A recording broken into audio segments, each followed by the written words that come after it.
Welcome to the DL Gaming Podcast. This episode, we're going to be talking about the Game Awards, guys. Everyone's favorite night in gaming. The one night I watched it with a daughter, Mara. She's 2 months old, so her first Game Awards. Such a great occasion. And I watched it with Amanda and Emilio, who couldn't join us today, unfortunately. But Bobby, me, and Amanda watched it all, and that's what we're going to talk about this episode. I kind of fucked up the intro a bit, guys, so my name is Christian. I'm Bobby. And I am going to try to piss as many times as possible during this episode in memory of Emilio. So, no, just kidding. I'm Amanda. That's great. We should count. All right. What are we plugging this week, Amanda? All right, we are plugging, you heard of Doggy Style, but you haven't heard of Donnie Style, who is now on Patreon. So thank you very much, Donnie Style, for being on Patreon.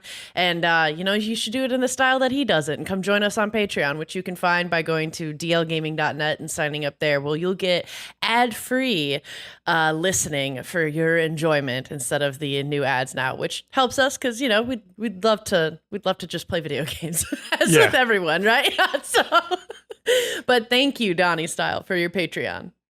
Thank you, Donnie Style. Okay, cool. So, this episode, we're going to go through our Game Awards voting and kind of expectations, so our pre-Game Awards thoughts. Then just, what did we think of the show? What did we think of the winners? And what did we think of the announcements? And then, of course, listener questions. So, our voting and expectations before, you log on to thegameawards.com and you go through all the categories and you put your votes. As I was going through them, I realized the games that I play weren't super represented. Like, except for the strategy category, I really honestly haven't played a lot of these, shamefully. We're doing a whole episode on something that I haven't played most of the games on. So I feared not, because an old ex-colleague of mine now works at PlayStack.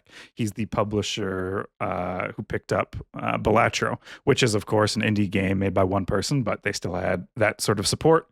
And I was really hoping to see him on stage. And so I voted for Balatro because I wanted to see my ex-colleague up there. He's my ex-colleague of the year. I don't know, Bobby, what was your kind of expectations before the Game Awards even started? I didn't have many expectations. So the Game Awards are always like this for me. I don't play AAA games. I don't play console. So there's really not a whole lot for me in the Game Awards. And on top of all that, I feel like 2024 just wasn't that outstanding of a year for gaming. It wasn't a bad year, but compared to other years that we've had, it just really wasn't a standout year for me. So I didn't have a whole lot of expectations going into this. When I read the list of nominees, I didn't know a lot of them, and I hadn't played almost all of them. So that was kind of how I was going into this. Okay. Yeah. I think for me, similarly, I didn't have too many expectations for it. I had a feeling that, I wanted it to be big because it was the 10th anniversary. So I was like, it should be pretty epic. And I feel like it actually was in terms of production, with their music and things like that. But in terms of games and stuff, I went into it being like, Helldivers 2 is going to crush a lot of the awards and get a lot of them because Helldivers 2 is great. I thought that it was amazing how they were able to maintain a really good fan base and how they were able to keep people coming back for more, kind of making this a huge community fight, for freedom. And so, I mean, if you were a patriot and you were, for freedom, you were going to play Helldivers 2. And I think they did a really great job with that. And really, they probably would have kept going in terms of their player base if Sony didn't shit the bed and add all these things. These hoops to jump through, but I was expecting them to win a lot more than they did. And I really wanted to see Metal Hellsinger 2 win stuff on VR because I just thought that game was incredible. And to add VR to it was just amazing. So I thought that was going to win and it didn't. So I feel like a lot of the things that I thought were going to win didn't. And then all the things that won, I was like, I've never fucking heard of this. Astrobot winning. I was like, I heard a little bit of Astrobot from PAX. And I knew that was supposed to be slated to being a really good game, but I didn't really truly understand how good it was until I was doing some kind of research before the Game Awards about it, and finding out that Astrobot was utilizing the DualSense controller to create like they basically were utilizing the haptic feedback, and also too with the audio, they created this kind of insane novel and new experience with Astrobot. So then like finding that out, I had a feeling that Astrobot was at least going to win a ton of awards, even though I never played it myself. It's just the fact that when you're pushing the envelope like that in the industry, of course you're going to get a whole bunch of awards, right? And so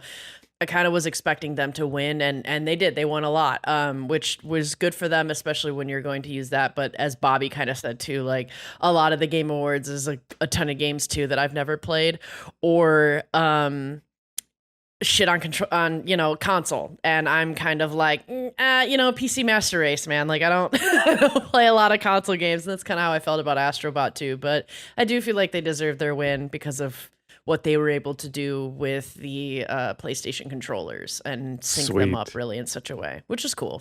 When I was going through the voting panel information, like the Game Awards, lots of people, lots of people who aren't in the gaming industry all have their eyes on this event. So I feel like it's a really cool time to like bring awareness to certain things. And on the voting panel, I was surprised that like they didn't have a lot of information about why that game had been nominated, and then they're expecting people to vote on it.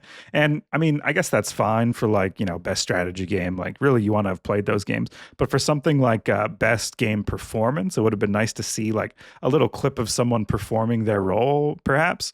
And especially like best accessibility. Like what did Star Wars Outlaws do that made it more accessible than any of these other titles? Like I would be interested in knowing that. That might be a cool thing to know and to have that information right there on the page. So I was a little disappointed about how the voting process even works on the Game Awards website. The best community support, I had a tough time choosing between No Man's Sky and Baldur's Gate 3. It felt impossible. I was like, what do I do? The game that launched at like overwhelmingly negative, or maybe it wasn't overwhelmingly negative, but negative, and then came to a very positive off this like awesome redemption arc. The development team learned so much. They keep releasing really awesome content that changes the game. I mean, it's a pretty cool development story, and definitely their support to the community is like unwavering. And then Baldur's Gate 3, I mean, I don't even know, say no more, right? It's like, well, it was, I agree. Like that one specifically, I was really torn. If similar reasons, I was like, oh, do you go with the growth story, or do you go with the fan favorite, right? Because it was like everybody loves and has loved like Larian and Baldur's Gate 3, but the story of No Man's Sky, I think, really is quite iconic, and especially given because it was such a flop when it released, and just the way that it's been able to turn around. But I don't know, Larian all day, man. Larry got the okay, cool. And then for best sim strategy, I voted Frostpunk 2 over Manor Lords, just because Manor Lords is still in early access, right? So it didn't. It's an excellent game, but it's still just a slice of what it is to be. And I was actually surprised to see it there at all. So Frostpunk 2 garnered my vote for the best sim strategy. And we'll talk about like the winners and everything later. But I guess with the early access, Bobby, I don't know what the rules are. You had like a question. What are we doing here? Seamless segue, by the way. Yeah, so there was some controversy with the nominees for the DLC. And so it brought up this whole question like, should we nominate DLC? Is that okay? And, a lot of people made a lot of jokes about it. And I think for the most part, like it might have been okay for this specific DLC since, Nick talked all about that a week or two ago about how it really is kind of its own standalone game, but it does kind of open up just this, the larger question. And I don't know. That seems a little strange to me.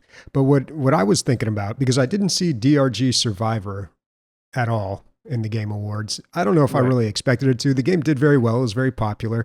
But I was like, I don't know. Maybe a nomination, at least, I would kind of expect, because it did real well commercially and like critically. But I thought maybe that's because they don't allow early access games. So I know the Golden Joystick Awards, which is one of the longest running game awards shows out there. They have a specific category for early access. Maybe the Game Awards need something like that as well. I don't know. Interesting. Yeah. I don't know, man. I feel like making a DLC as an option, even if it is one that is almost could be a standalone thing, shouldn't be up for a Game Awards. It's not a full-fledged game. Like, and if it's a good enough DLC where it feels like a full-fledged game, then fucking make it one. Like, just make it an expansion, make it its own full-fledged title in the game instead of a Here's DLC. my question for you, Amanda. Is Mass Effect 2, because I was thinking about what is a DLC and what is a standalone game other than like a separate product page on Steam, really? If, I guess, it needs the base game to be played. So if Mass Effect 2 is taking your save game from Mass Effect 1 where you make decision and is continuing the game, is it DLC? I don't know. I just thought, like, where is the line? No, because I feel like, well, like sequels and expansions I think would be all right because they are like an extension. They're a full-blown game. Like a DLC is just a little bit more. And like also too with DLCs, where do we draw the line? Because you're already, I don't know. I feel like with an expansion, it can be kind of a gray area, right? But then with a DLC, to me, it's a for sure no. Like, because expansions are kind of a gray area. I feel like if you're going to do something where if it's that big of a deal, then it's something like its own thing, almost like, what is the Cyberpunk Liberty? Phantom Liberty, yeah. Yeah, Phantom Liberty. And then like with this Elden Ring DLC, like, yes, they are jam-packed with content and feel almost like their own different game, but they're not a different game. They're just a DLC. And making an extension into another game I don't think is bad, like what you brought up with Mass Effect 2, but at the end of the day, Mass Effect 2 is a separate game.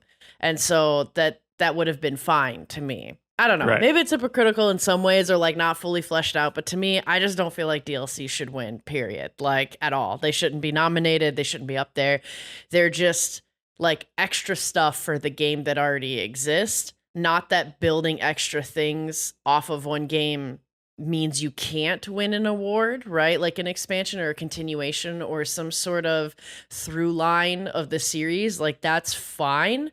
But if it's its own game, then sure you can win an award, but the DLCs are not. They're just like literally just a DLC. Why not have like Ark Ragnarok win then? Like it's wild just because it's an amazing map. Like I just feel like it shouldn't be up for awards when there are actual full fleshed out games that are up there as well, right? I wish for this bit that I had gone and like garnered a list of like DLCs that we would nominate for the game. Actually, I love that. Yeah, like no, I'm putting up Ark Ragnarok because why the fuck not? Like, the blue-red M450 skin in Insurgency Sandstorm. Yeah, I want what's coming in January, the Boulay Brothers skins on Dead by Daylight. That is going to win. Iconic. No, but obviously, you know, this particular DLC was a little bit more than that. So I feel personally that, you know, it's fine. Let's play loose with these rules. But I think to Bobby's point, like maybe it would be cool if we had like an agreed upon, like, yes, early access can go in. Yes, DLC can go in. And then everyone's like, okay, so this is what the Game Awards are. And that's okay because those are the rules. But like every year we should be playing by them, maybe. Amanda, you wanted to bring up a beautiful platformer? Oh, this is just a little note to myself. That, you know, one of the things I appreciated about the Game Awards is that I do feel like I walked away with a whole bunch of new games I want to check out. I feel like my on the radar and my wish list is about to get that much thicker because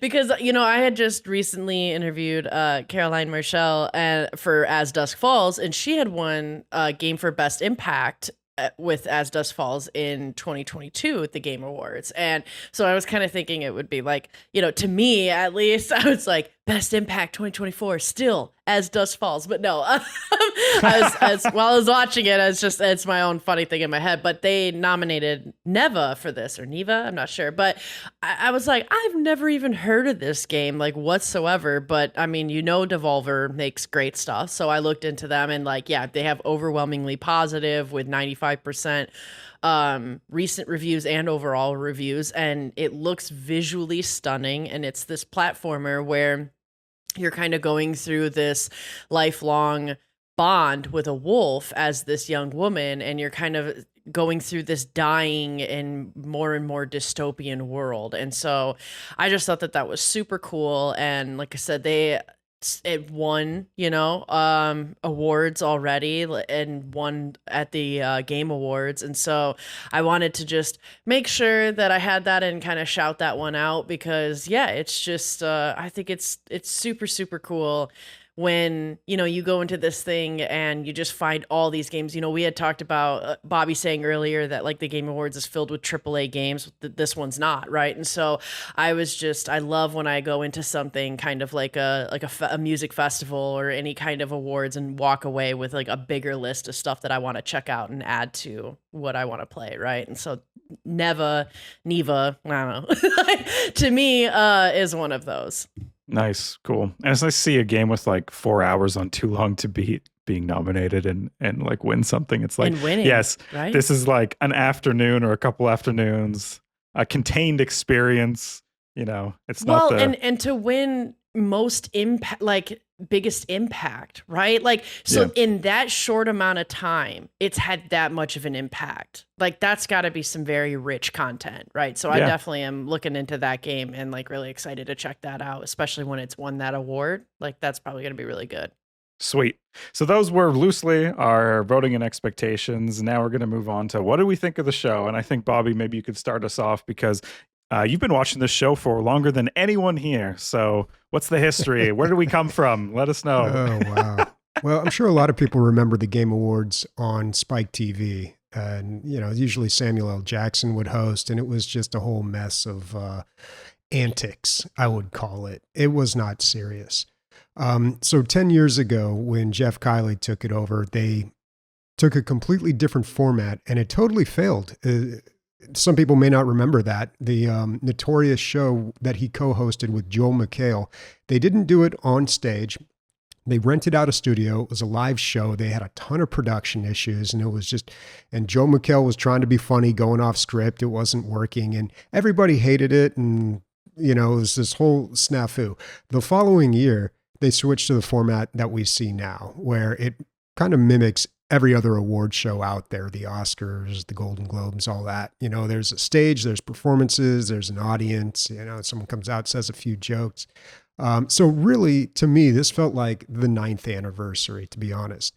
I want to go back and watch that first one, kind of just to see, like, just to relive that experience, but also just to see all the games too. I think that might be a fun time capsule.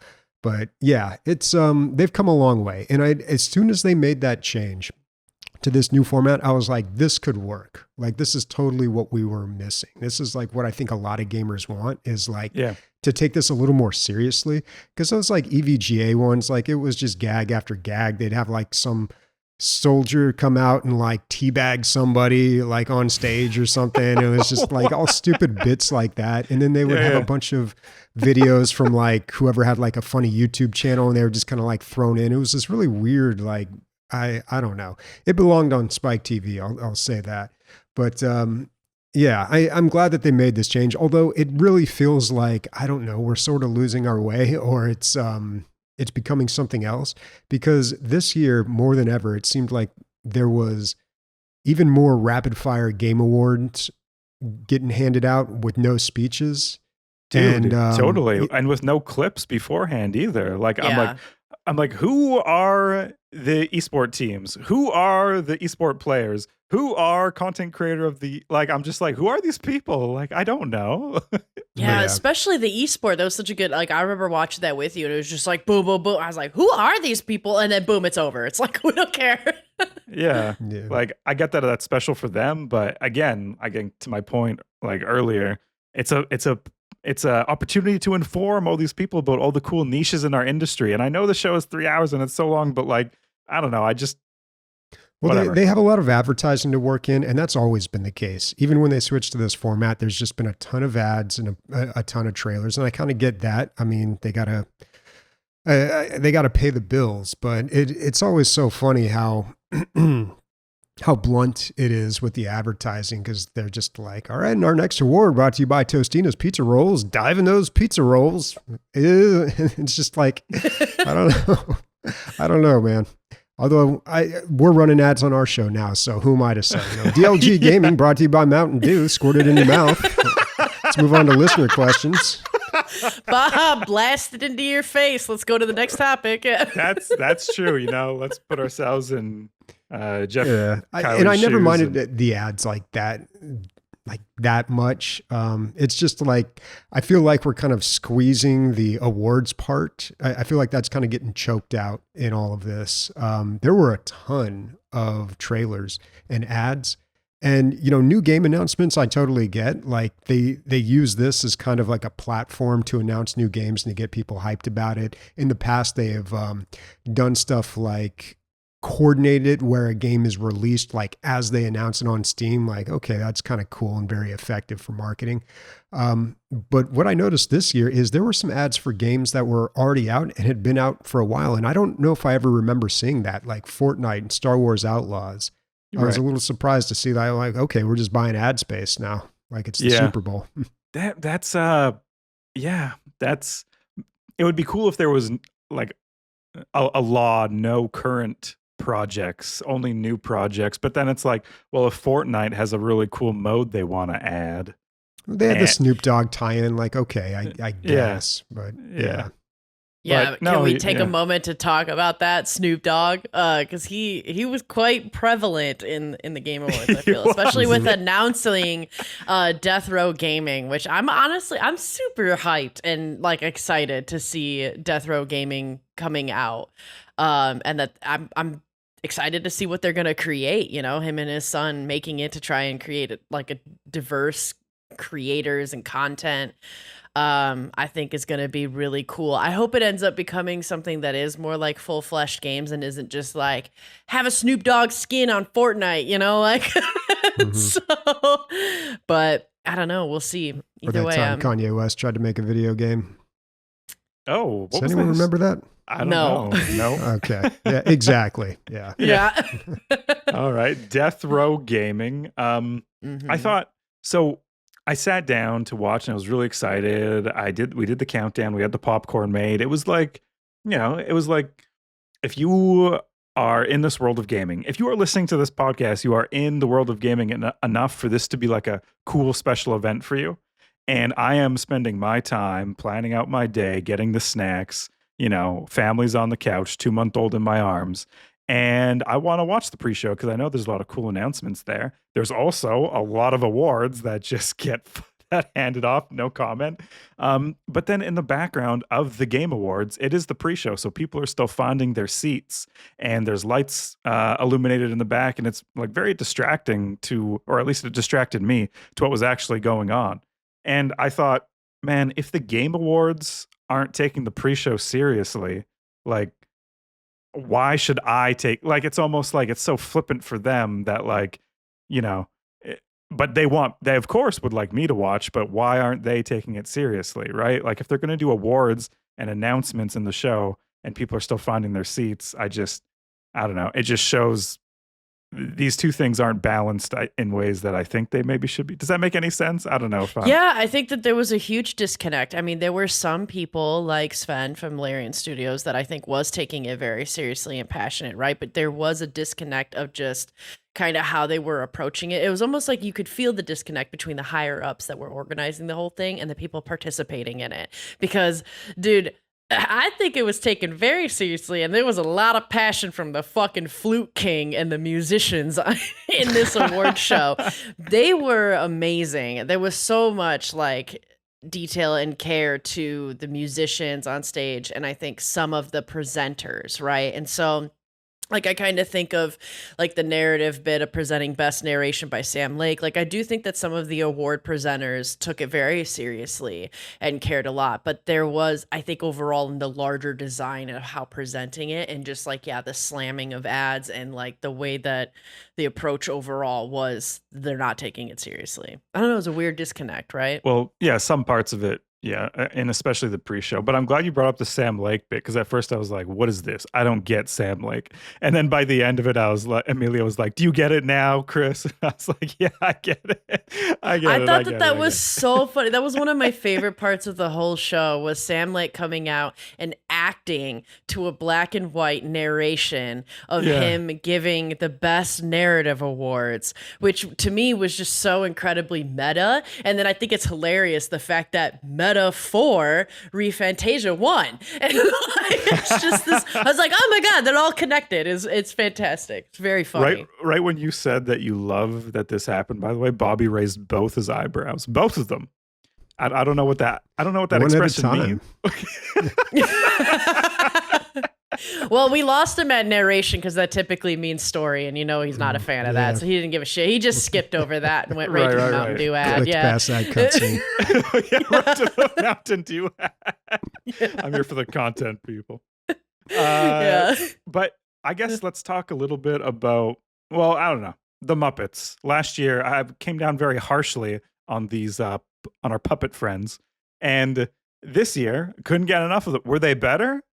By the way, are these the Muppets? I don't really know what the Muppets. Yeah, Statler and Waldorf. So first of all, those are like the best Muppets in my opinion. Those are my favorite, and their whole shtick is sitting up in the balcony and roasting whoever's presenting. And yeah, so you were saying you enjoyed them this time around. Oh, so enjoyed them. By the end of the show, I was like, we need more Muppets. Clearly.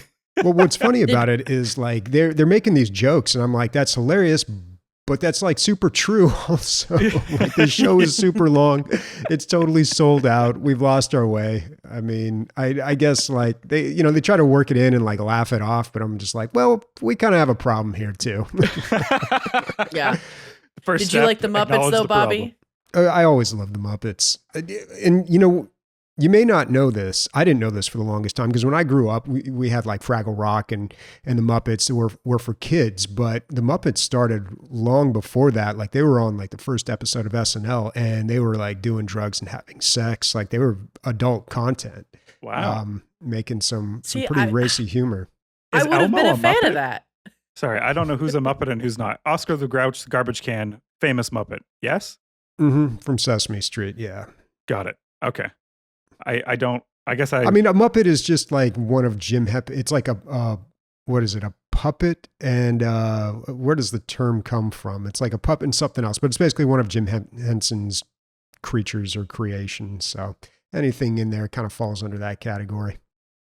Okay. Yeah. I guess the big thing, Sven's speech, I think that's been making its rounds if you didn't hear it or see it, but very, very critical of the industry as a whole, or at least in where some of the industry has been headed. I don't know, Bobby, what did you think about his little speech there?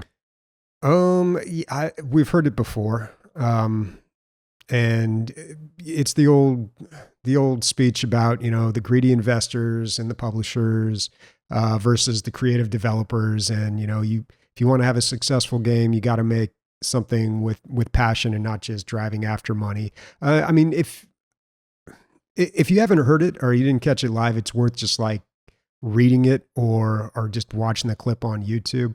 I don't know, man. Like I hear that and I'm like, yeah, I get that. But at the same time, I don't know. It's the same thing with movies, right? Like people are investing in these games because they want to get money back. Nobody wants to lose money. And if it were your money, what would you do? Would you invest in the next Call of Duty game, which basically just prints money at this point? Or would you take a chance on, somebody that thinks they've got a really good idea? Who they may have a good idea. Who knows if they can execute it? If they execute it, who knows if it's going to be successful? Right. Yeah. So, I kind of understand like why the industry is the way it is. And I've kind of given up like raging against the machine here. And I just relegate myself to indie games that I enjoy. And every now and then I'll check out something a little more mainstream, but I don't know. I also don't work in the industry, so I don't really feel the impact of this. But yeah, I don't know. What do you think? I think at his core, I guess the thing that stood out for me was that these studios are making quite a bit of money, but they're also laying off a lot of hardworking people, and they're not really giving them the opportunity to find, in a lot of cases, employment elsewhere. And so, like, you have this award ceremony primarily for all the people who work in the industry, right? Everyone watches it because there's cool announcements and it's nice to take part of, but fundamentally the people who are in that room are part of the gaming industry, and I think that's specifically who he's addressing. I mean, you have like Phil Spencer in the front row, right? Like, you have the people who are making the decisions, and to me at least it came across as like an authentic message just to those people to say, if you're thinking about putting microtransactions or a battle pass or this, and this in your game, and you're spending a lot of money on it being super predatory, but yet you're laying off all these audio design people, all these 3D modeling people, all these people that can contribute to make a really creative game in lieu of going this battle pass and more monetized direction, then maybe you have lost the reason why we're all here. And yeah, I mean, it's a gaming business. Like, are they going to bat two eyes at that? I don't know. But to me, it resonated at least. And yeah, I like that message. Amanda, did you come away with anything from that? Yeah, to me, it resonated a lot. I think of just video games have been such a huge part of my life as both appreciating the art form that it is and the escapism that it allows. And so I feel that when you kind of grind it down into being more of like a factory of how much money and clickbait we can have, that does take away a lot of the soul and like the passion. And it's got to be really difficult being in an industry, fighting between keeping the lights on and following what brought you into the industry in the first place, which a lot of times I think does kind of go into this like appreciation of the creativity and these worlds and these kind of escapist ideas. And so I don't know, I feel like Sven's speech was incredibly impactful and really great and had a wonderful place being at the awards, because like you said, he was talking to people inside of the industry, both small and large, and there is a growing disconnect in a lot of things, especially like, the fight between art and business, right? And with AI on one hand, it's helping out business a lot, but it's going to be at the cost of art and people's individuality and their autonomy over what they can create and what they're able to, because they don't want to risk being laid off, or they want to be able to make sure that they still have a job at the end of the day, but it could come at a huge cost of their creative freedom and their ability to create art. And as a consumer, our ability to see a diverse landscape in gaming, because at the end of the day, when you keep going and making business moves, things will start becoming very much the same and looking very much the same and very homogenous as an industry. And Bobby that's has a not point good there, for too. anybody. Yeah. Or maybe that was earlier, but like, or maybe it's going to be later. Sorry, I'm jumping all around. But like, a lot of the trailers look the same. And I think we talked about that last year too. Like, they're all kind of Unreal 5, super realistic graphics. And I'm like, but what's different about this, dog? Like, Yeah. Especially after you watch. We'll get to that. We'll get to that. I want to stay on track with what Amanda's saying here, and I think we share some of the blame as consumers too, because we all buy up the latest Call of Duty game that comes out and has all those dark patterns and predatory features and everything. Like they sell that stuff because that's what we're buying. That's what we tell them with our wallet. And I think there's a lot of people out there that will say one thing with their mouth and another thing with their wallet. And I think we're all kind of guilty of that, especially with games. But totally, I don't know. That's why I'm just kind of like, at this point, I'm like, whatever, the hope is lost for AAA gaming. And again, I kind of understand it. I mean, with businesses like this that are so big, you've got to make those profits. You just don't have a choice. Like you make that money, or you don't make it at all. Or you're just out. And and it's not even just the businesses and like corporate greed. I mean, people invest in those companies too. People have their retirement in that. So, I mean, you got to get those returns. So, I mean, it's all kind of like a larger system that I don't know if it will ever really change, but I'm just glad we have something like the indie scene where we can have these new, fresh ideas. The only problem is there's only certain kinds of games that you can make with one person or a small group. But when it comes to AAA gaming, it's pretty rare to see something, I think, like Divinity Original Sin, where somebody gives them enough money to or they make enough money to create the type of game that they want with a lot of fidelity, with a lot of work that went into it, a lot of expensive work, and are still able to turn a large profit. Yeah. But okay, right before we move on, sorry, just one more point. I think maybe that was the biggest crux of his argument, because we saw like really expensive games fail, and they were all, or most of them were live service action titles that were just copycats of each other. So maybe he was like, hey, look, guys, I mean, you could keep doing that and it's kind of soulless, or you could kind of come over to this side where it's like, look, we did something kind of expensive, but we were also, yeah, as you said, meticulous, and it was awesome, and it was beloved, and people really enjoyed it. So there is maybe a business case for. Well, it kind of goes back to what we were talking about last week. Like, how do you make a successful game? You know, and that pitch that the guy gave for Covenant. You know, how do you know a game's going to be a success and is worth investing in? But I think the whole layoffs thing was like a something that popped up a lot in the Game Awards. So obviously Sven addressed it with his speech there. And a lot of people were critical last year of the Game Awards for not mentioning anything about the layoffs. So this year, it seemed like they were trying to deal with it a little more head on, and they had that. What was the? You know what? I think I got my notes mixed up. But what was the award that they gave out for Game Changer? Game Changer, yeah, the Game Changer award. I have notes on that for the winners when we move on, if we want to move on. Amanda, did you have anything else to say for? No, I think we're good. We addressed. All right. Yep. Yeah. Well, talking about the winners, so that was Amir Satvat. Hopefully, I'm pronouncing that right.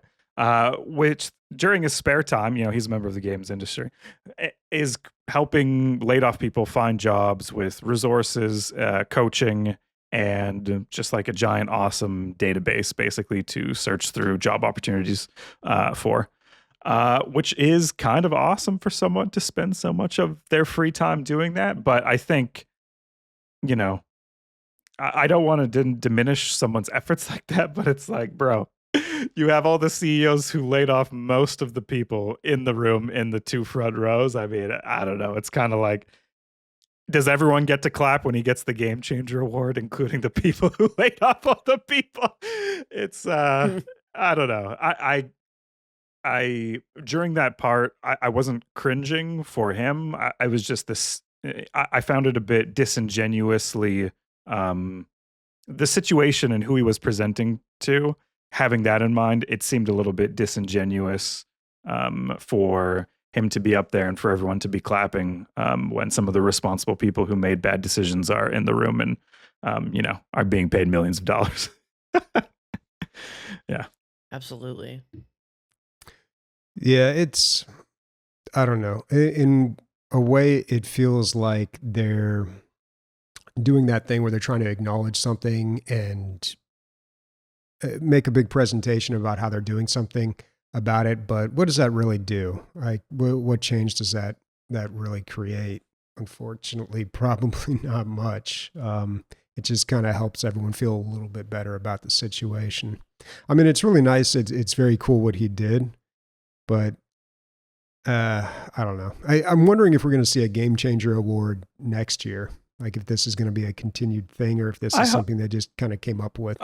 I hope so, because even though my criticism stands, I think there are people who put so much volunteer time and effort into like making things better or making projects that are volunteer, like free projects that have like a good impact or who are like educational tools and stuff like that. So, I mean, I hope they keep it, but yeah. Mm-hmm.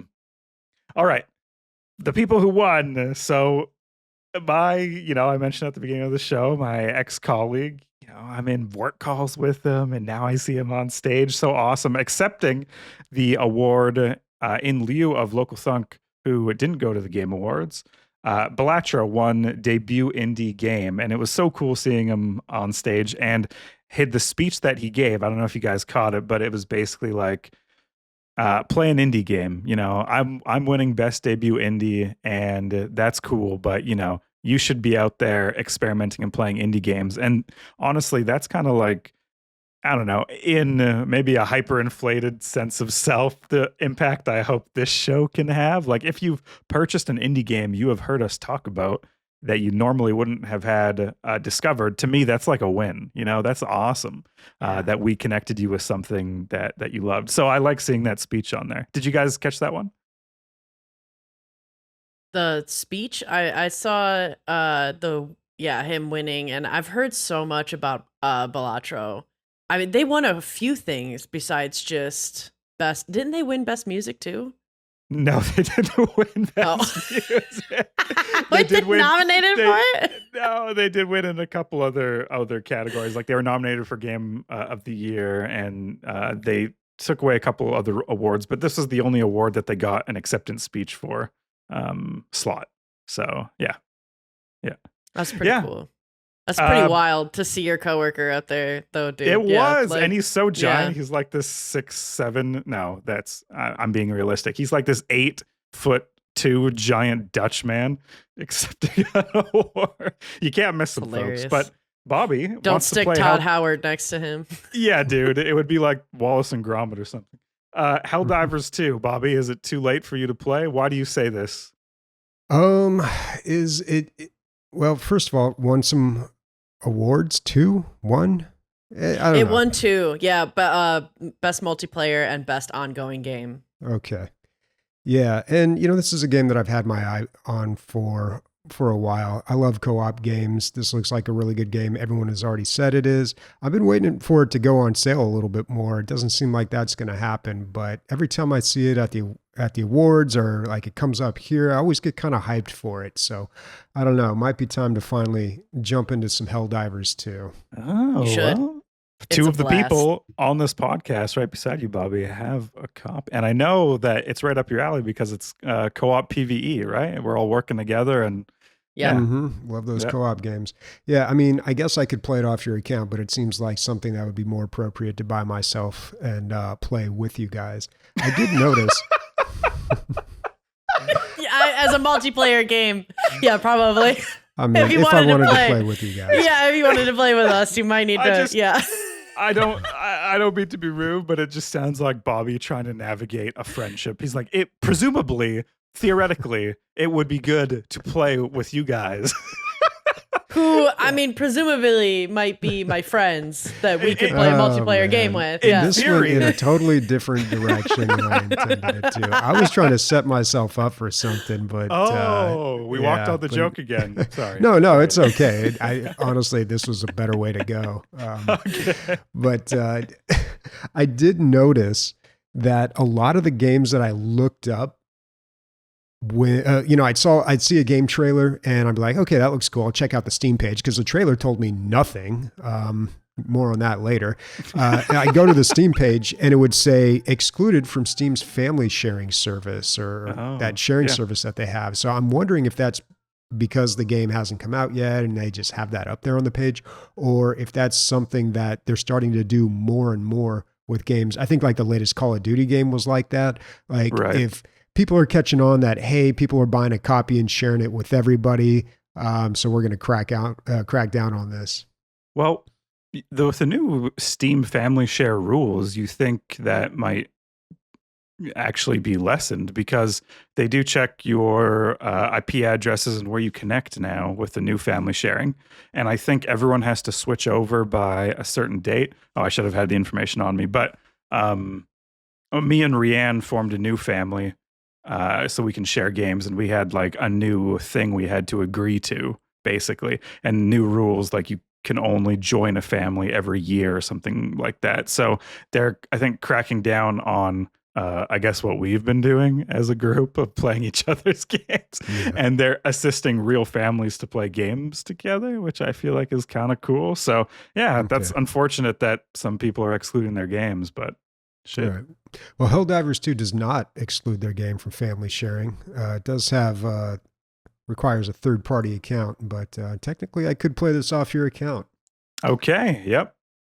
Sounds good. Yeah. Look at I'll send you my schedule, Bobby, and then you can just book a time where All I'm right. busy, and we That'd can be get great. that. I mean, if we could just get that schedule regardless, so I could just make sure that I'm never playing games at the same time as you, so True. we don't run into each other. Yeah. It would just be awkward. If we see each other in the Steam hallways, it's over. It's weird. There was a time during the best performers where I guess I should mention, did you guys like seeing Harrison Ford up there?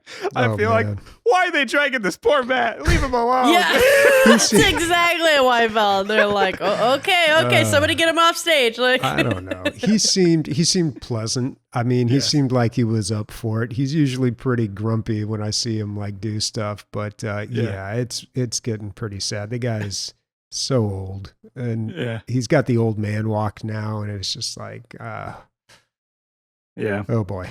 He's still excited about things though, but there was a moment in the best performer announcement where Todd Howard said Troy Baker was the best performer he'd ever met, and then he followed with a joke of, or at least he's the best indie performer I've ever met.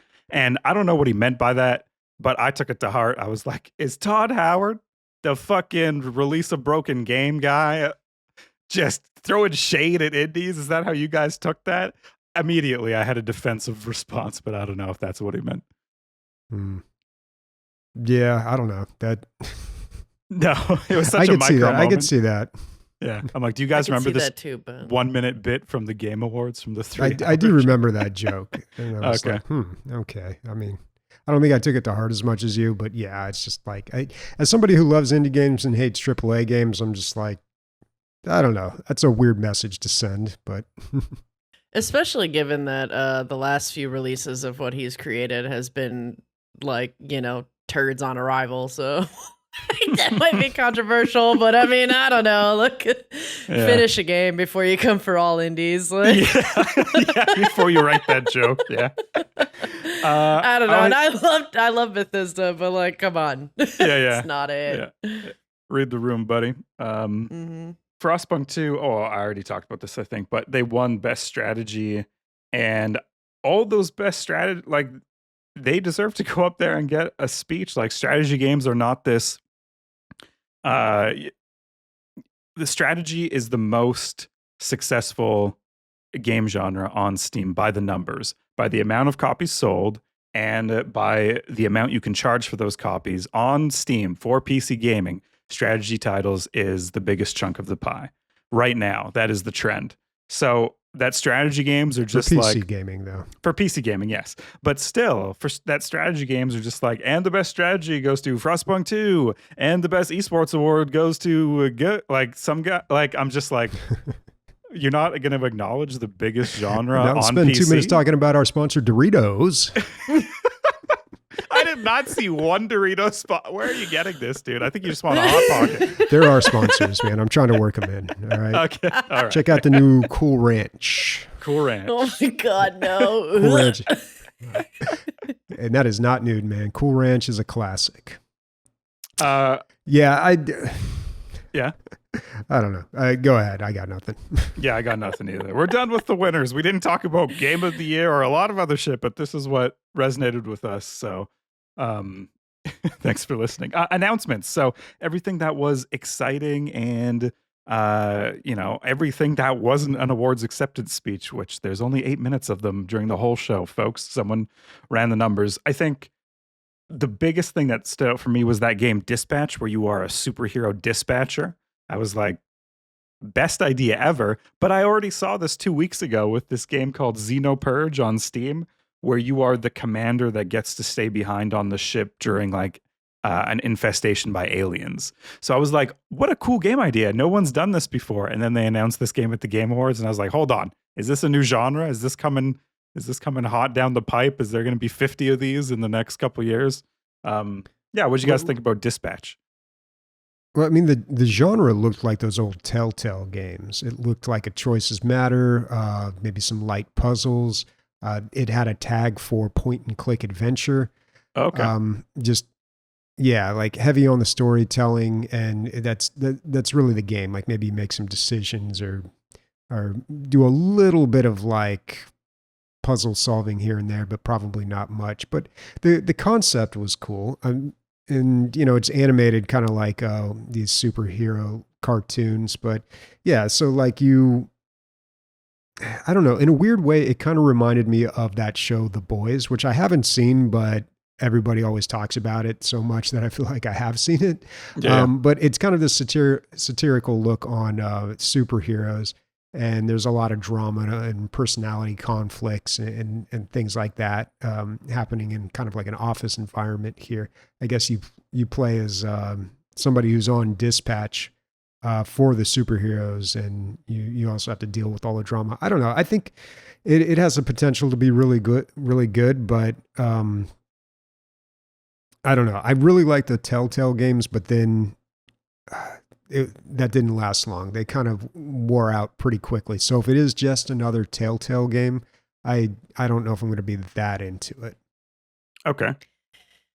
I don't know. To me, it like, I like the art style, the animated art style, but I feel like the vibe, at least I'm getting from it, is that it's like The Boys meets The Office. And yeah. if I don't like romanticizing like corporate setting like that. It just to me it feels like it dilutes. Like I would like this if it wasn't so like, here at Dunder Mifflin we send superheroes out. Like I don't know.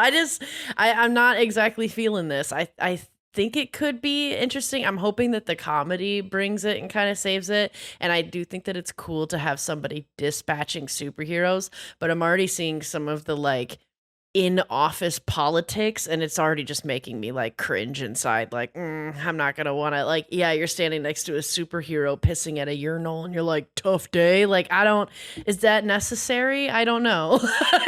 Not a fan of the workplace comedies here. No, I'm not. I Yeah. love workplace comedies because I I briefly do worked not. at an insurance company where it was the most depressing job of my life, and it was So then why watch it? Why watch it, dude? Like, because it was continuing literally it. an episode of The Office, and I was like, oh, I get it now. When we had an hour-long meeting of where the water cooler should go, I get it. I get it. And that's funny. I think to make fun of that is funny. And I'm excited for Dispatch. But Amanda, what's like your most anticipated, I guess? I'd have to say it's split between three of them, actually. Okay. Yeah. I'm gonna start with the beautiful transition of that. Let's talk about Split Fiction, which is made by the same people that made It Takes Two.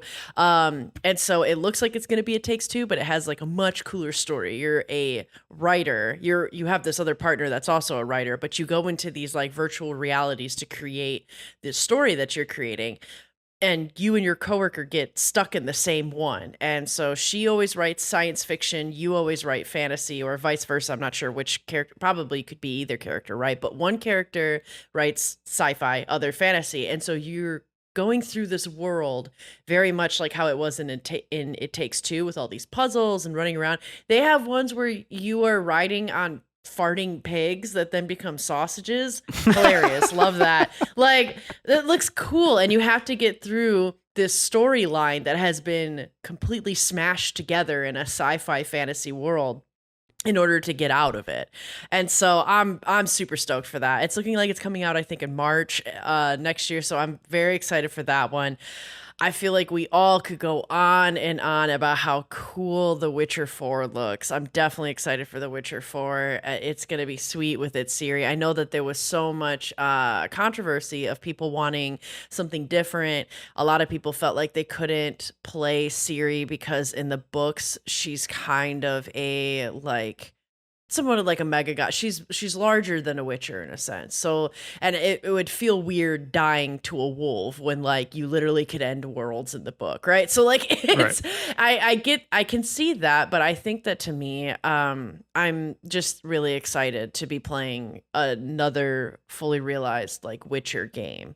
And I'm glad that it's going to be through the lens of Ciri. I think that will be fun. So I am very excited for Witcher 4. I know you're pretty hyped too for Witcher 4 as well, right, Christian? Well, I haven't played a Witcher game, but I have read some of the books. And so when I saw, it's always on my quote backlog. Don't even own the game, by the way. And I'm like, I should play The Witcher. And now Witcher 4 is coming. I'm like, okay, I shall play The Witcher 4. Okay, I'll get started on 4. There's nothing wrong with starting a series. Fallout 4, Witcher 4, number 4. It's never too late. And on Split Fiction, I thought it was cool that you only had to buy 1 copy. Was it the same with It Takes Two? Yes. Yeah. Yes, it was. Okay, cool. It's the same style, which was so great. Yeah. But this time, it's not about a marriage. See, my hang up with It Takes Two, which I think you guys know, is it's about this marriage and they're working through it, but it just all seems surface level. And that story alone that attracted so many people, if it did, awesome, it repelled me in the same way that I guess like a corporate story repels you from Dispatch. So actually, speaking of It Takes Two, I was the exact same way. I was like, this game, I think, is one of the best co-op games I've ever played, but I fucking hate the story. I think the story is gross. It's annoying. I'm not your marriage counselor. Like, you're putting your child in between your fucking problems. This is annoying. Like, I don't like it. So that's why, to me, I'm way more excited for Split Fiction because I'm like, this actually looks like what you did in It Takes Two, but you made it an actual thrilling story. Yeah.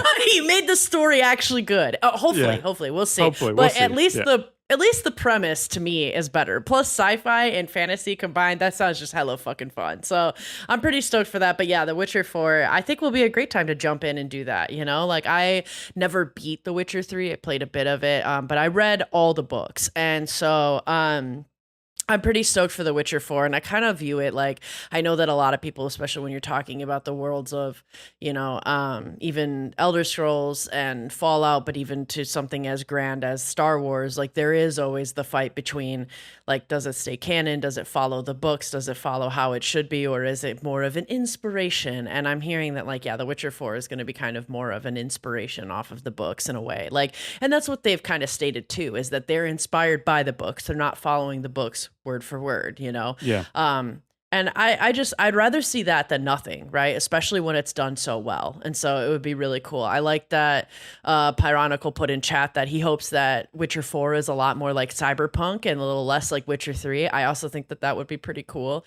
But I'm excited to see what they come up with The Witcher 4 either way. I mean, the trailer that they showed us looked badass as fuck, and I think with it being rendered in the in-game engine and what we were able to see and how good it looks, like with the, I don't know if you clocked that they had the unannounced new NVIDIA GPUs, what they were showing off of that, but that it looks fantastic. So I'm thinking it's going to be beautiful and really great. But I also really want to talk about what I'm maybe the most excited for in terms of beauty and just what it could bring is the new Naughty Dog game coming out called Intergalactic: The Heretic Project.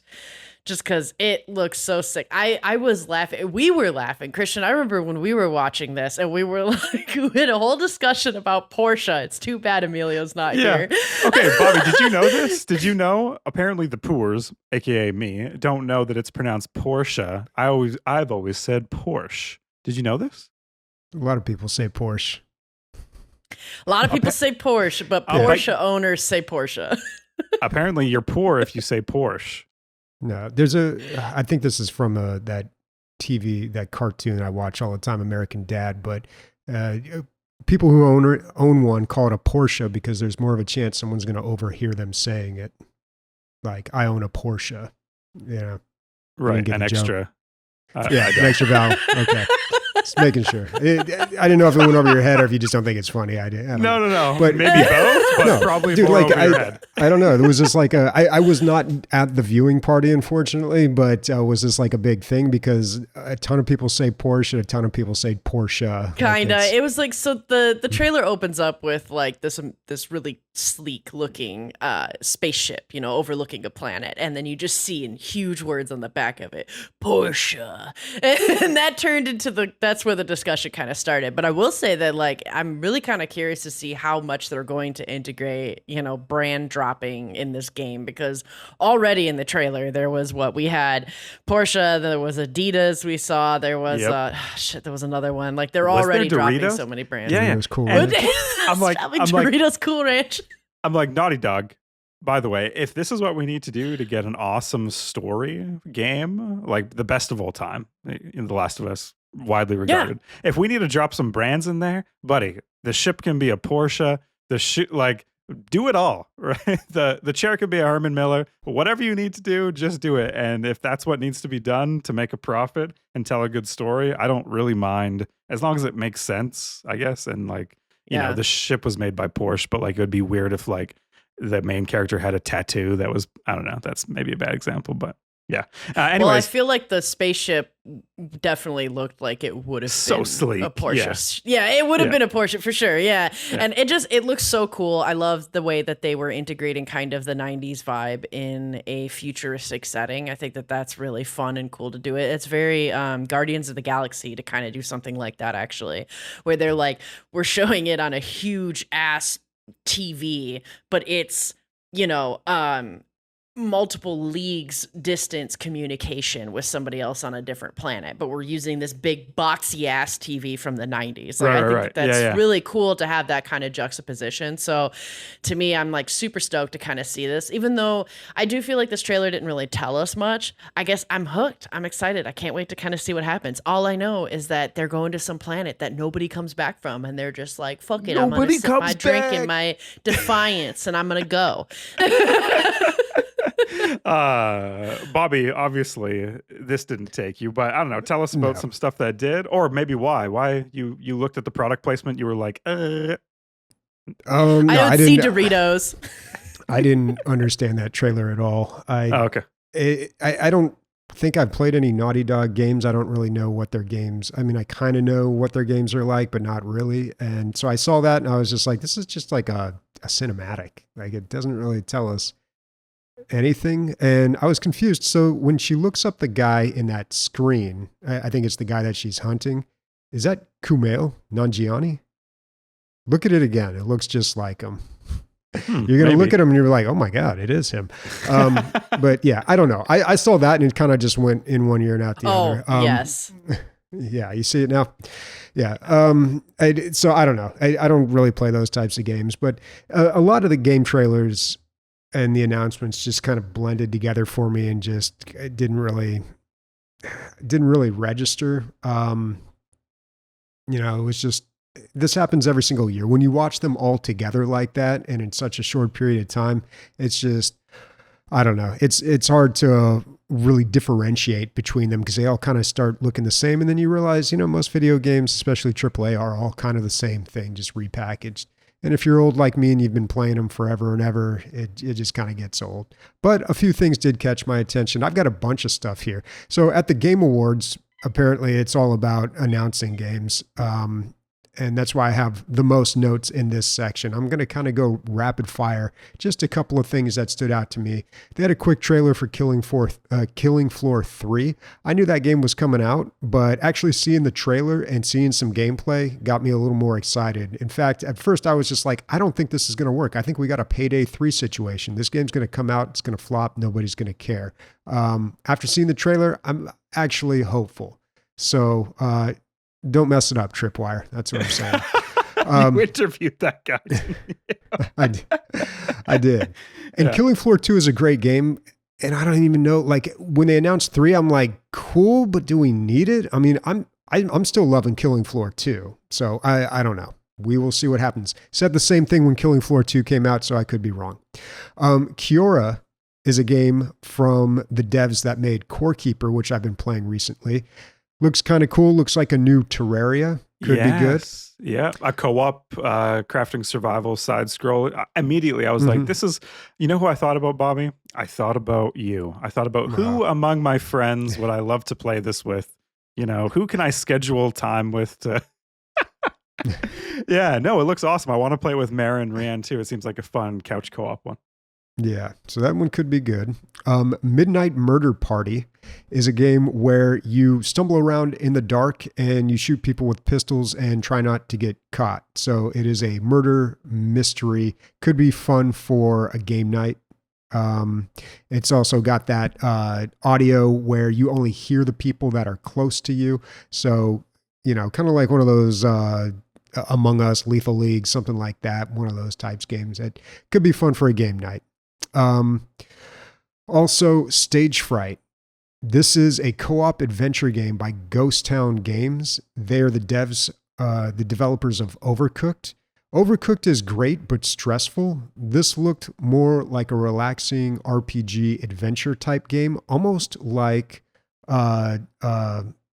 Costume Quest. It reminded me of those games in a little bit of I don't know, not the same graphic style, but just kind of the type of game. It reminded me a bit of that.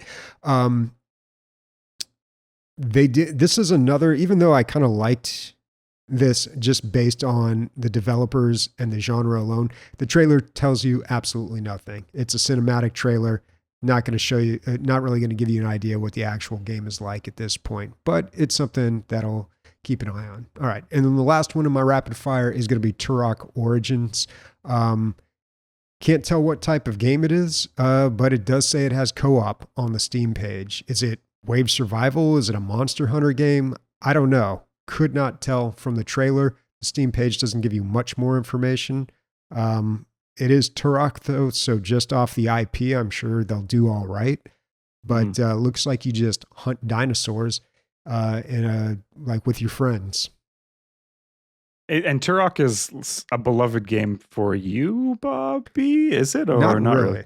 So I never played it when it came out. I went back and played it after they came out with the remasters or the remakes, and they are extremely difficult in that old-fashioned kind of way where you have this big open world map and you have to collect certain objects or keys to get to the next area. And if you miss a key, who knows where it is? You've got to go across the entire map. It's not linear, so you just got to go exploring. I don't even know if there's a map in the game. Right. So it's like a hardcore kind of experience. Yeah. It was, I don't know, that kind of killed it for me. So I don't know. I would love to see something that's a little more updated and contemporary. Oh, also one more quick thing I wanted to mention. They had like a quick clip from Virtua Fighter. And I think we all forgot about Virtua Fighter. Virtua Fighter, after I went through my Street Fighter phase, Virtua Fighter was my favorite game of all time. Like, especially Virtua Fighter 2. I played so much of that. And the last time they made a Virtua Fighter game was 2006. I think they just kind of left that one and they started making other Street Fighters, Mortal Kombat's, Tekken's, whatever. And then, all the anime stuff came and everyone just forgot about Virtua Fighter, but it's coming back. And there's something about that game. Bobby didn't forget. He has the poster on his wall. Never the only forget. thing that he owns on the wall of his yeah. house, the Virtua Fighter. Yeah. Oh man, so many hours in that game. But it's a little like Tekken. It's hard to explain how Virtua Fighter is different from other fighters, but they captured it really well in that very short clip. It's got like a really crunchy, visceral kind of back and forth to the fighting with blocks and counters. It's a super fun fighting game. I'm terrible at those types of games, but I'm glad to see it's coming back. I hope it does well. Sweet. Maybe I do a quick little rappy fire. Do I do it? Okay, Den of Thieves. I love a good heist game. Spoiler alert, never played one. At least a co-op one. Like Den of Thieves. I tried to play Payday, but it was like run and gun, and there was like some weird stat things, like enemies had like 100,000 health, or it was just very weird, and I wasn't expecting that. But Den of Thieves looked like you're sneaking around with your friends, you're trying to steal some shit, and that is the kind of experience I want to have for this type of game. So I'm excited about that. And it looks like you can steal shit from your friends and you want to be the one to take it, right? And so there's a whole like kind of PvP to it. At least that's the way that I took it, was that you'd be playing with your friends, but like you're gonna try and beat them or take it from them as well. Oh, I don't like that. Maybe I'm wrong on that. I wouldn't like that though. I thought we could all work together. I didn't end up looking at the Steam page for that one. I searched it but couldn't find it. Don't know if it's out yet. Black Frost, which is The Long Dark 2. Caught my eye because Jeff said the developers are from Canada like me, and I was like, hey, it's that thing Bobby mentioned where Jeff Keighley reminds us that he's from Canada at least once a Game Awards. And it is apparently they don't know the setting of the game, but it is in like this Arctic apocalyptic environment that looks to me like Winnipeg, which is funny. There's a tie-in here. Amelia watches this show Survivor, where apparently they go somewhere and they survive. I don't know. I've never watched it, but I jokingly once said to him, "Oh, we have a show like that here called Surviving Winnipeg," which, if you're from Canada, is just fucking hilarious. By the way, underrated joke by me. Claps. But this game does actually look like it's set in like downtown Winnipeg, which is like kind of an old brick and mortar industrial city that's quite dense in the middle. So yes, I'm excited for Black Frost. Amanda, what do you got? All right, I'm going to also continue on the trend of rapid fire. And so I kind of put Celeste 2 on there because it looks exciting, looks great. I love a good turn-based combat game. So number 2's coming out. That's cool. Tales of the Shire looks exciting, like a cozy Stardew Valley person's happy dream, happy place, but in the Lord of the Rings setting. So that'll be fun. You can live out your little hobbit lifestyle. There's One Move Away, which looks like a cozy first-person puzzle game. It reminds me of Unpacking. Yeah. But I'm curious to see that if it's going to be VR. If it's VR, fucking sold. If it's not VR, I don't know. The Steam page did not say VR. Say it looked VR? like a VR Yeah. game, so I checked the Steam page, did not say VR. So Lame. a little point of interruption. Rand loved Unpacking, so I was like, Rand, do you want this game? And you know what she said? She's like, I don't want to pack things into a car. The cool thing about Unpacking was you were unpacking someone's life and you were learning about them. I don't want to drive away from someone's home. I was like, what? Yeah. They're the same. Well, you're still. Anyways, I don't know. I thought it It's was like similar, funny. but I can kind of see where she's getting at with that. Yeah, like one is putting into, one is taking out, so it's a little different. But I see that. Either way, it looks interesting. So I'll keep an eye out for it. Super stoked with the Outer Worlds 2 trailer. That looked fantastic. I mean, Obsidian is fantastic, so I do feel like Outer Worlds 2 is going to be a pretty good hit, but that looked really great. I was pretty excited for that. And Ninja Gaiden Ragebound, I was never a fan of Ninja Gaiden actually, but Ragebound looks pretty cool, and what's more important is that it looks like it's going to be fantastic on a Steam Deck. It's obviously unknown about the Steam Deck compatibility, but it looks awesome. I mean, Ninja Gaiden, from what I remember, was way more of looking over the shoulder point of view, whereas this is like a fighting kind of 2D side scroller thing, and so that it looks fantastic, or like more of a platformer. So I mean, this will be really cool. I think that's what I think of when I think of that game, because I played it on like the Nintendo. I think they made the Switch on newer versions. That's of the younger generation. Bobby, elder Bobby here schooling us. I remember Ninja Gaiden like that too, over the shoulder. And I also thought it was Ninja Gaiden too. I didn't know we were calling it you might Gaiden be right. It might be Gaiden. I never played I don't it. speak Japanese, so I don't know, guys. Yeah. Let's just say quick note Ninja. on Tales of the Shire. I liked how they did the trailer on that, where it was like, I think they had a streamer just playing the game and talking about what they were doing in it. I thought, oh, that's cool. But after watching that, I was like, you know what? I am not interested in this game. And I took it off my Steam wish list after watching the trailer. See, you know what's funny? Well, Well, what's funny is watching it. So it's been on my radar for a while, the Tales of the Shire, because I'm like, oh my gosh, like it gives me Fable vibes. It's Stardew Valley, but in Lord of the Rings, that's fantastic. I come from the land that's like the Shire, because in the middle of nowhere, Michigan is very much like that. We're all a pack of hobbits, so like it's perfect. And I'm like, this will be great. Actually, watching the trailer where the chick was streaming, I hated it. I did not like it. We I was might like, be you 3 for focus 3 on here. Like, Yeah. because Like, Rianne is really looking forward to it too, and she was like, too much farming for me. I was like, okay, fair. No, I mean, I liked it. I I'm felt like still the interested in the game, but I didn't like the way they did the trailer. I don't See, like I that thought they the trailer actually showed you what the game was like, and that's what I didn't understand. It had been sitting on my wish list for a long time, but I was like, I don't really know what this is, but it could be good, so I'll keep an eye on it. But then when I actually saw what it was, I was like, no, okay, Deleted. not really interested. I don't want to decorate my Well, home. Well, I thought it was fun, but that's part of why, like, to me, I want to keep it on my radar, but I don't feel like they did a great job showcasing it with that Twitch streamer, because I feel like she focused on, like, how she wants to just decorate her home and cook. And as far as I know, that's like 1/16 of the game. Like, there's like other things that you can do and all kinds of stuff. And they didn't really show all of that. I feel like they didn't show shit with the trailer. And that's why I didn't like the trailer at all. But I feel like the game is promising. Maybe I'm getting too excited and hyped, though, but we will see. But I didn't like the trailer, but definitely excited for the game. If Gandalf doesn't visit me in my hobbit hole, refunded on Steam. Nothing to do with it. Yeah. I want to decorate my home with Gandalf. Come on, like in a big cutout, you know? He's just always there. Right in front of the door when I don't want anybody visiting me, because you know those hobbits will be knocking on my door wanting to drink and have second breakfast. And I'll be like, no. And it's just going to be Gandalf going, you shall not pass in front of my door. And so if it's not that, not interested. We have very niche requests for Tales of the Shire. Listen up. Yes. Okay, moving on down to listener questions to end out the show. Okay, Bobby, what do we got? All right, we're going to start it off with Burn Division. He asks, do you have any Christmas video game memories you'd like to share, especially if the video game itself is Christmas themed? Nope.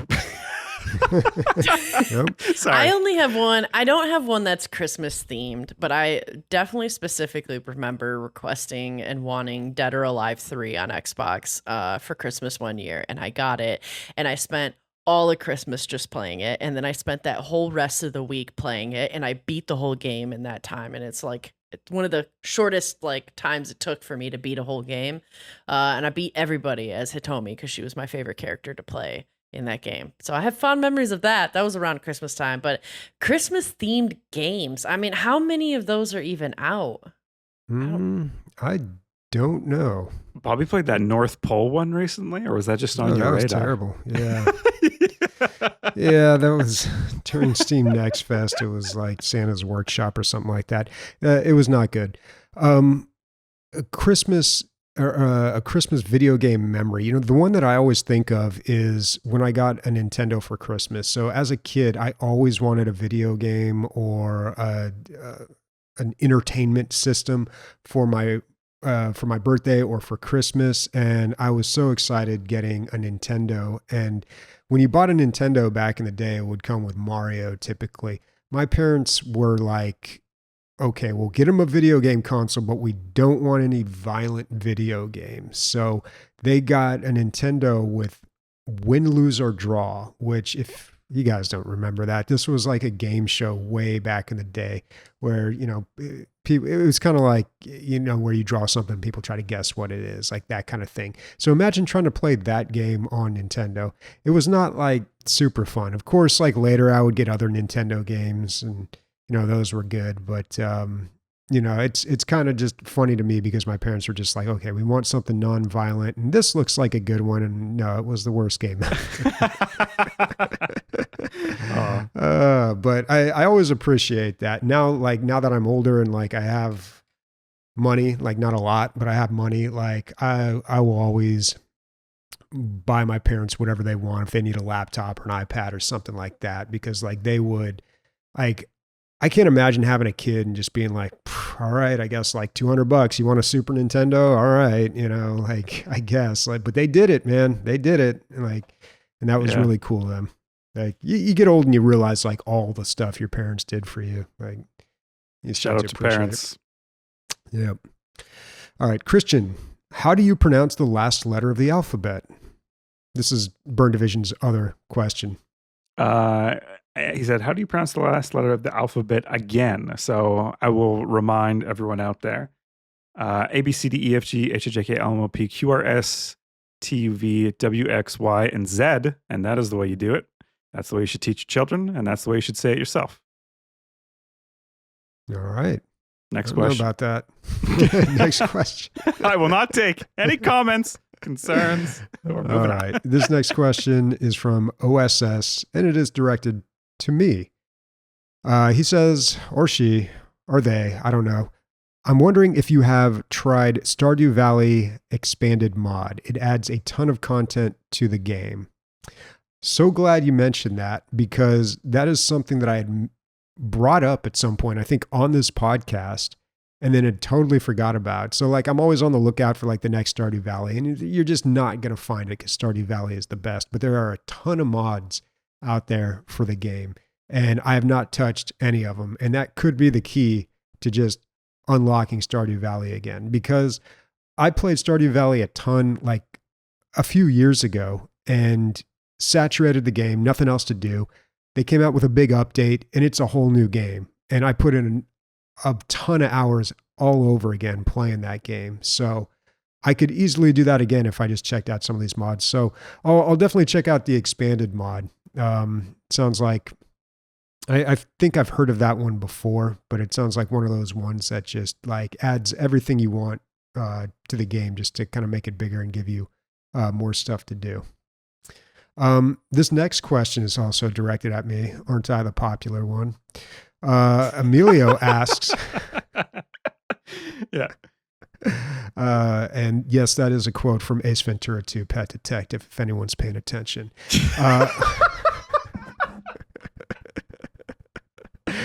Nobody gets my references. He's such a cursed soul. You're a tortured soul. I am. Well, I'm hanging out with if Emilio were here, he'd probably get it. But, yeah. You're hanging out with the I'm gups, here with dude. the young ones. All right. Emilio, who's not here today, asks, Bobby, are the Game Awards better than the Oscars? I feel like he's trying to bait me into some like hot take or something here. And so Christian can clip it and put it on YouTube or something. But I don't know. That's a hard question to answer because it's like, it depends on what you're into, right? Like if you like movies, you're going to like the Oscars. If you play a bunch of video games, you're going to like the Game Awards. What I do like about the Game Awards is that they are, I don't know. I feel like the Oscars are kind of set in their ways and they're not really going to change that much. And they would never like nominate something from a horror movie or like a comedy or like all these different genres. And video game awards are just kind of like, whatever, you know? I mean, they do pay attention a lot more to AAA games and consoles, but for the most part, it's just like more of an even playing field. I think anyone's got a chance there. But I don't know. After the Oscars also aren't like sponsored by Doritos Cool Ranch too. So it is a little more like, it feels like it's more about the art and the creativity. So Right. I don't know. There's things about each of them that I kind of like and respect, but tough call. Okay. This next question is not directed at me. This one is from Morconius. He says, The Last of Us 2 is coming to PC. The game is extraordinary. Who's playing it? It has the most intense and visually impressive third-person combat in games. The only other game that comes close is Red Dead Redemption 2. It must be played. Oh. And Warconius has supported us for a long time, and when he says something must be played, I wonder if he's using his special Patreon privileges and invoking, what do we have? The Seventh Amendment, or what do you guys have? Constitutional, whatever. Yeah, I don't know where I'm going with this. If you're using your emergency powers, Warconius, to summon us to play a game for 3 hours, I would love to play The Last of Us 2, but something tells me that game deserves a little bit more of a thorough playthrough. And I know Nick has played these games and really enjoyed them, so at least there is some representation. Not here today, but just on the podcast in general. You know what? I really actually want to play The Last of Us, part 1 or part 2, I guess, because I don't really find a lot of meaning in games. But this game, everybody talks about as being like incredible. And for all the reasons that I don't think a video game can be, like storytelling and, characters and meaningful, like, I don't know, like, I don't know. I kind of want to play it just to see if there actually is something there. And I never play games like this, and it's so hard for me to finish them. This is the clip, by the way. Yeah, thanks, Warconius. You got him. Now I got to ruin it by saying something. But I don't know. I'd be interested in giving this a shot just to see what it's all about. But I don't know. People have said that about other games that I've checked out, and I don't see what they see. Amanda, loved it.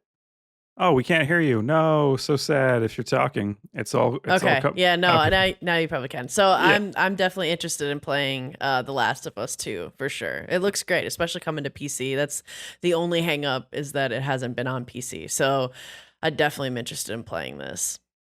Sweet. Cool. All right. He has a second part to his question. He says he's interested to know your thoughts on the trailer of Intergalactic, the Heretic Prophet. I think we've already talked about that. Yep. And he says so a little bit of a little divided. Ready Player One vibe to it.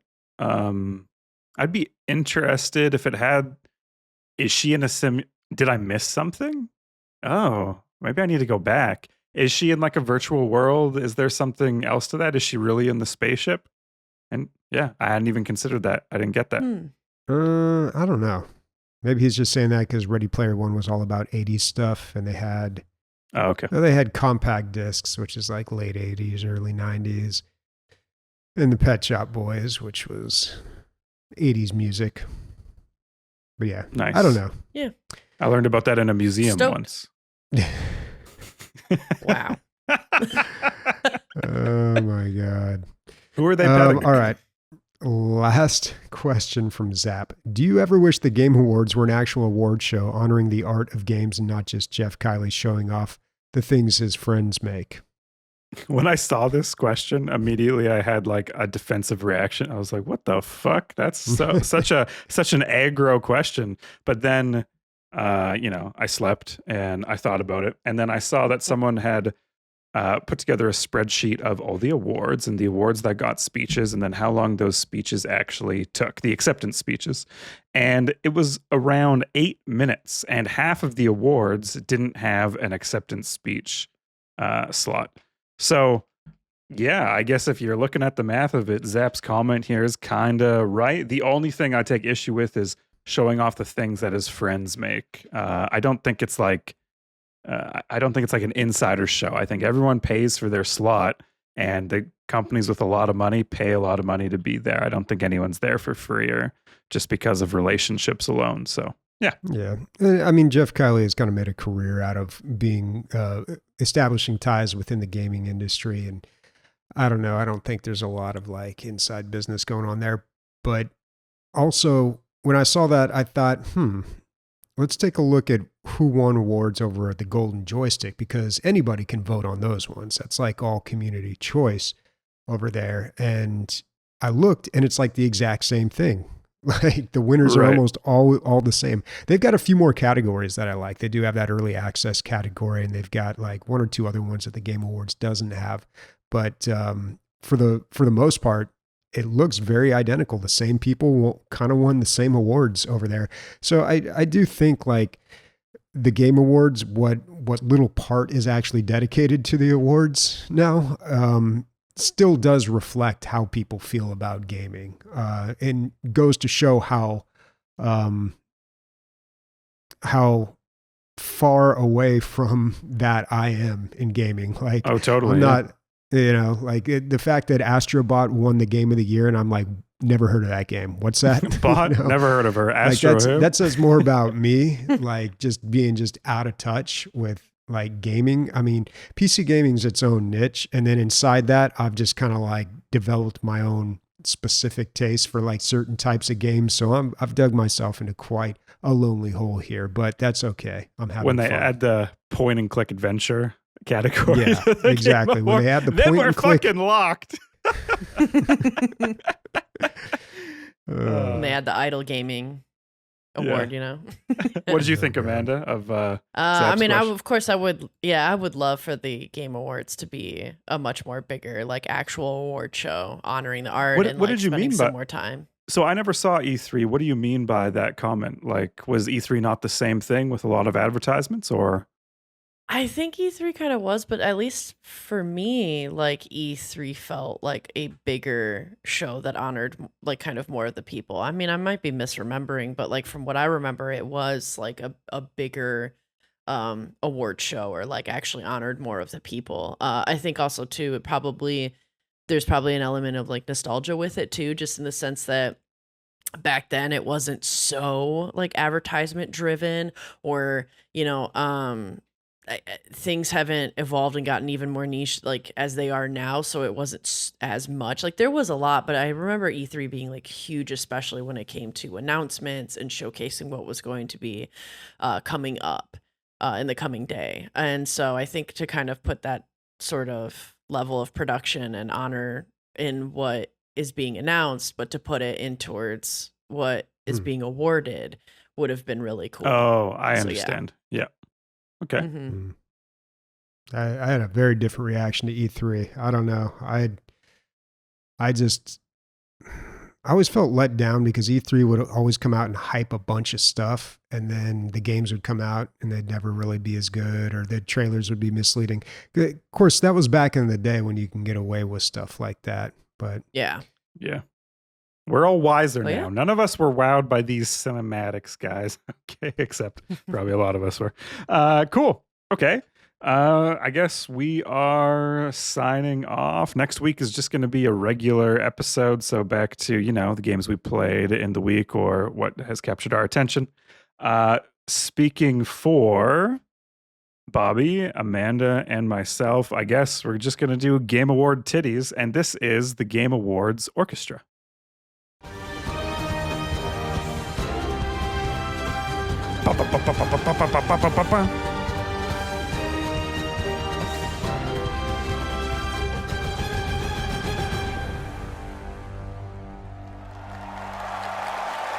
Ooh, complete with the cheer. Yeah, that's for us. and the applause. Don't sue us, Jeff.